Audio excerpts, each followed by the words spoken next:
Greetings, respected viewers. I'm George from Ireland, and here I am by Hibs Stadium, Hibernian Stadium in Edinburgh. So known as Easter Road, because that's the address, is on Easter Road. So Hibernian Football Club was founded in 1875. It was mainly for the Irish immigrant community in Edinburgh. Obviously, people have been moving back and forth between Ireland and Great Britain for millennia before either Ireland or Great Britain were united, or even Scotland was united, or England was united. But in the 19th century, there was a large shift in population from Ireland to North Britain, particularly in the wake of the famine. The 1840s was the worst era of that. Anyway, so you see their coat of arms up there. Perhaps I could zoom in later. Got a football at the top, the Harp of Ireland, a ship and a castle. Okay, Hibernian Edinburgh, because there's a Hibernian football club in Ireland as well. Because obviously Hibernia means Ireland in Latin. It's obviously related to Winterland. Why did the Romans not want to conquer us? Well, they said it was too gelid over in Ireland. In fact, probably actually slightly milder than here, than Great Britain, Ireland, West Britain, as I like to call it, or Great Britain, perhaps we should call it East Ireland. So, majority of people in Ireland were and are Catholics.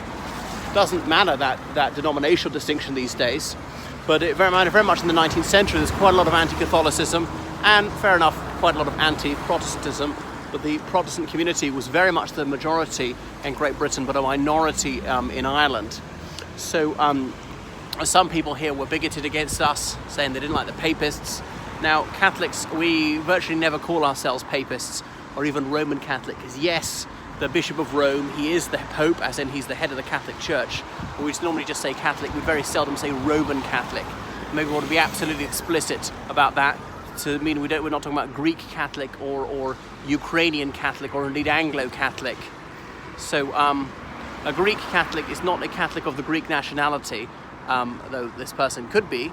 But the point is there is a church in Greece which has the Pope as his head, but practices with Orthodox liturgy. Likewise, in the Ukraine, there's the Uniate Church, and the Pope is the head of their church, but they are an Eastern Rite church. It looks like Orthodox worship. Won't go into why. So the Catholic community in Edinburgh, whether of Irish stock or not, tended to support Hibernian Football Club and people who are Protestants, various denomination, but the Church of Scotland or Episcopalian, Baptist and so forth, Congregationalists, they tended to support the Hearts Football Club, as in the Heart of Midlothian is their full name.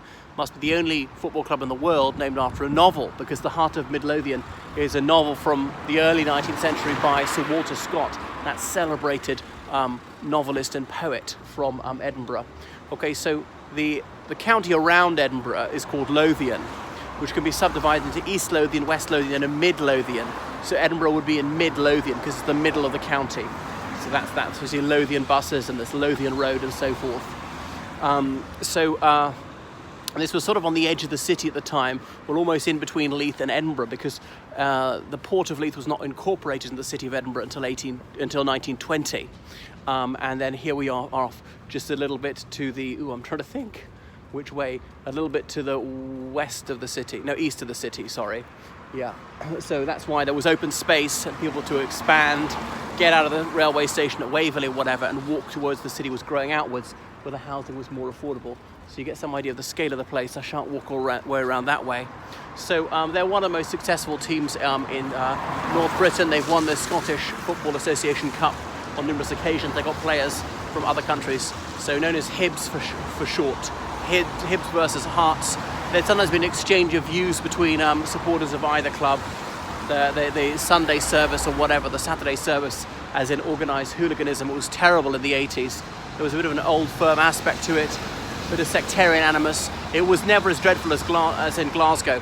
To my knowledge, nobody was ever actually killed in any fisticuffs between fans of the two teams. Remember, fan was actually derived from fanatic, and some of them were fanatical supporters of either club. And was never able to work up much zeal for a football club myself. Didn't understand it. You can pick any of them. I mean, the national team, yeah, Republic of Ireland, I support us most of all. Second of all, football in the world, Northern Ireland. Third of all, Scotland.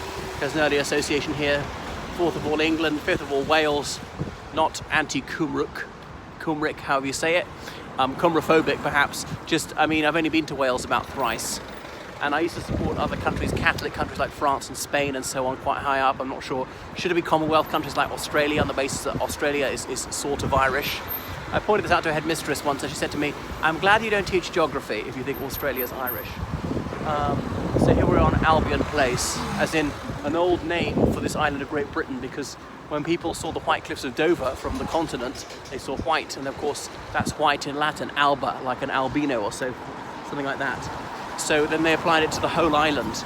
But then sometimes you see stickers on cars here in Scotland saying Alba, as in a word, another name for Scotland in Scots Gaelic, because here in Scotland there's the Scots Gaelic language, but only tiny communities on the western coast speak that, and most people don't learn it at all. But it's mutually comprehensible with Irish. In fact, they're virtually indistinguishable. They just have a more sing-song accent. They pronounce things a little bit differently. Like in Ireland we say foil to go, as in welcome to, with a G, G-O. But here it's foil to do, okay, with a D, for welcome to, whatever the place is, and so forth. And some of them actually, when they're saying teacher here, they don't use the Irish word muntor. They sometimes just Gaelicize the word teacher. So anything else I should point out about Hibernian? Well, that's it really. In the 1930s, I was reading about this. There was some sort of Protestant political party here in Edinburgh, and they won lots of seats on the city council. They're complaining about Rome on the rates meaning the local taxes, because they didn't want Catholic schooling funded by that. So they thought they blamed popery for all society's ills, a bit of scapegoating against the Catholic minority. But the Catholic community became very involved in the Labour Party, and by the 90s dominated the Labour Party in some parts of Caledonia. So there was a large influx of Italians in the 1920s and 1930s, because Italy was suffering a prolonged economic depression, particularly coming from southern Italy. Now, these people from, how do they call it? Meridional Italy, well, would have faced some problems here, because obviously arriving not speaking any English, and that coupled with the fact that there was anti-Catholicism wouldn't make things easy for them. And moreover, there was already high unemployment in the United Kingdom, particularly in Scotland, though Edinburgh wasn't as badly off as much of the country. This church, I don't know if it's the universal church or not. I would suspect so.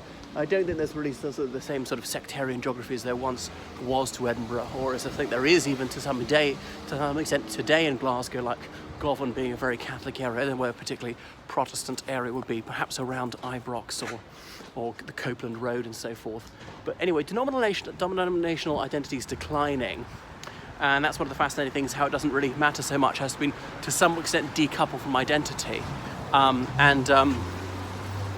the old days, to be British, it was like you had to be Protestant. I remember seeing a recruiting poster from the 18th century for the British Army saying, join the army if you hate the French and damn the Pope. And as people felt that they had to be a Protestant to be British.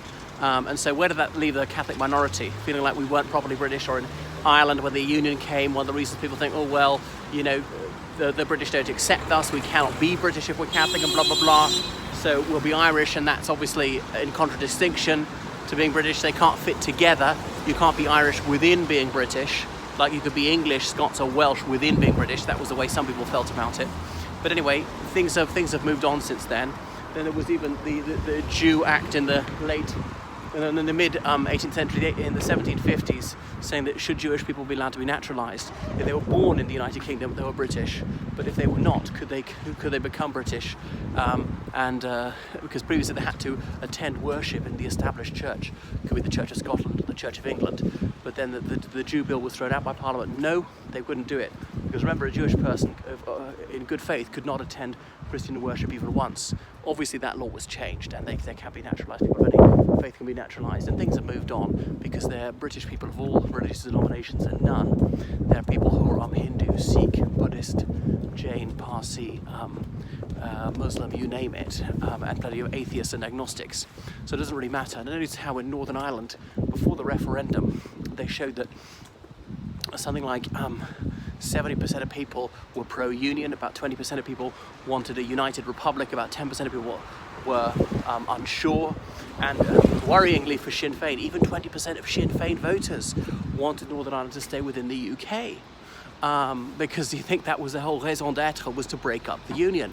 And so the rate of Catholics wanting to stay in the union in Northern Ireland was like just over 50%, which was staggering. We're always told, oh, the Catholics are dead against the union. And that's the thing about the Catholic community in Northern Ireland. They would vote SDLP or Sinn Féin, occasionally Alliance Party, but often would still be pro-union, even they didn't call themselves unionist.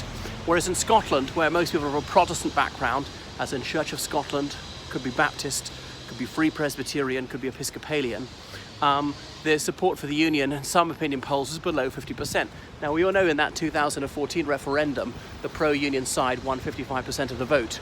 But it was fascinating the way that support for the union was higher among Catholics in Northern Ireland than it was amongst Protestants in Scotland. And so some people were worried about the SNP. George Galloway said, oh, if Scotland leaves the UK, it'll be an orange state, it'll be too aligned to Protestantism, but that's really not true. And as I say, most people don't particularly care about that. That was part of the basis of the union, 1707, the Act of Union. Well, what does South Britain have in common with North Britain? Well, partly the language and Protestantism and the monarchy and commerce, things like that, mutual defence against supposedly the Catholic tyrannies of the continent, like France, Spain, and so forth. But anyway, by the late 20th century, that declined. Most people didn't really care who's Protestant and who's Catholic and so forth. So there was a decline in church-going and religiosity, decline in religious identity. Even if people have a denominational identity as Catholic or Protestant, it tends not to matter to them so much. And marriage between the denominations is quite common. Obviously, people have all sorts of liaisons, live together, even have children, and not married, and that's no longer controversial. So society has moved on, and we're no longer so bifurcated because, certainly Northern Ireland, to a lesser degree Scotland, were polarised along these denominational lines. And Catholics were not made to feel welcome in the Conservative Unionist Party.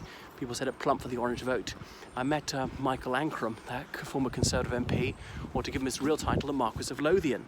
Now his family has moved back and forth across the Tiber several times, and but he goes by Michael Ancram because of his junior title was Lord Ancram. His surname is actually Kerr, K-E-R. But when he was an advocate, that's a barrister here in Scotland, people were addressing him as my lord and the judge as my lord, so it became confusing who they're talking to. So he said, I'll just go as Mr. Michael Ancram, even though Ancram is a title, not a surname.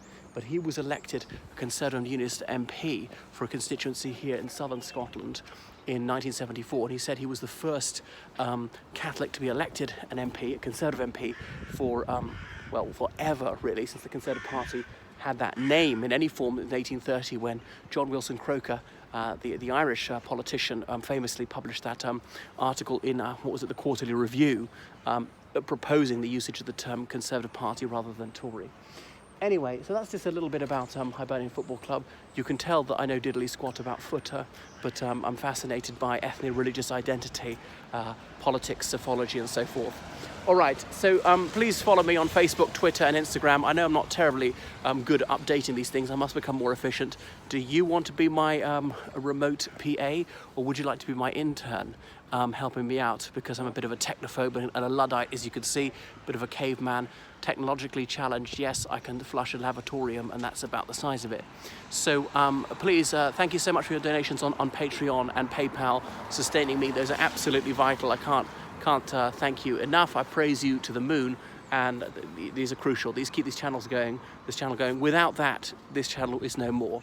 So also please book me for lessons online in history, politics, religious studies, English language, English literature, linguistics, French, geography, did I mention, and law. What else was I going to say? I do help people with interview practice, help people just with English as a foreign language, help with their academic projects, essays, covering letters, CV. I translate from French, Spanish, Italian, German, Romanian, and Russian. I'll be a tour guide in London. If you're in London, I will obviously can teach you in person. So that's all. You can direct message me, okay? And if you want to donate on PayPal, it's georgecallahan79@gmail.com. There's a silent G in Callahan. Okay, cheery, bye-bye.